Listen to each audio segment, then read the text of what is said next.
think we're live. All right, folks, welcome to Gamcast for Monday. I guess it's Monday evening here. We're here to talk tonight about the absolute fraud that 60 Minutes has become for putting up Democrat super lawyer Marc Elias as a victim. What clowns these people are. They've just been clowning themselves for the last couple of weeks because they're beginning a little bit of pushback because they're trying to do, their owners is trying to do a merger. But anyway, they started the segment last night with this.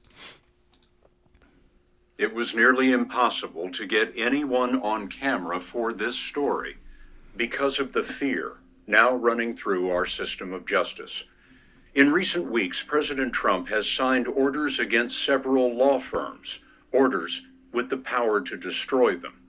And before we get to Elias, I mean, just imagine this. The president, the whole security apparatus for, intelligence and confidential information, right, is all for the president alone. He alone has the power to say who gets this stuff.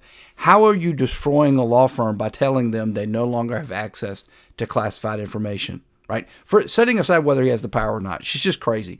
Why in the world should we have law firms built on the apparent ability to use classified information in perpetuity? That matters because lawsuits have been a check on the president's power. Many firms and attorneys have been targeted. Among them, Marc Elias, a longtime opponent of Trump, who is the only lawyer the president has named who was willing to appear on 60 Minutes. Elias and others are warning that Trump's assault on the legal profession threatens the rule of law itself. Elias says that, for him, it began with the president's personal grudge. The story. So here comes Elias, who's going to tell us about a personal grudge. All right? But before he does that, let me tell you who Marc Elias is, just to give you a little background. All right? And 60 Minutes knows this, okay? First and foremost, he is a Democrat super lawyer. He has been the general counsel for the Democrat nominee for president going back decades, well back before Obama, okay? He, for example, ran Hillary. He was the general counsel for Hillary's 2016 campaign. And guess where do you think the Russian collusion hoax came from? Marc Elias. Also, where do you think all the rigging of the 2020 election came from? All the voting rights. He talks about, in a minute, he's going to talk about all the voting rights stuff he does. He's the architect of the mail-in voting. Here at our Substack, greatamericanmail.substack.com, greatamericanmail.substack.com, I wrote an article about the first part of the January 6th hoax that was coming. Here you have Marc Elias in December of 2021, right, after they've stolen the 2020 election. My prediction for 2022, before the midterm election, we will have serious discussion about whether Republican House members are disqualified by Section 3 of the 14th Amendment. Now, he's since deleted the tweet, but on the internet it lives forever.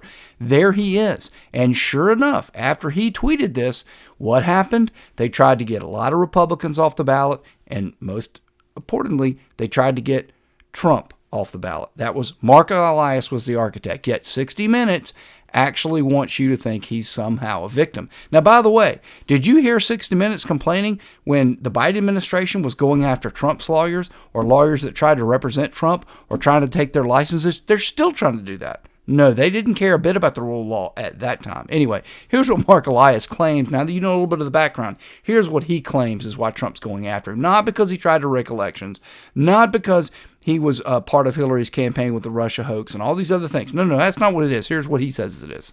It hates me because I fight hard and I fight for free and fair elections. I insist on fighting for democracy in court, fighting for voting rights in court, and insist on telling the truth about what the outcome of the 2020 election was. Are there risks in doing the work that you're doing? I'd be an idiot not to. Okay, now first off, Trump's not mad about any of that. You don't see him going after anyone else. Elias is a special case. Setting that aside, this is the thing that's so laughable, right? And it's facially laughable when you watch this stuff with people like 60 Minutes. If he really had a grain of fear, right? If he had any at all, he would not go on national television, especially something like 60 Minutes. This guy is protected on high. He ain't scared of nothing. I don't really understand why. It's not a good sign. But anyway, now you know who Marc Elias is, and you need to know the players. And if you enjoyed this content, please like, comment, share, and subscribe. And if you do, you will see me on the next one.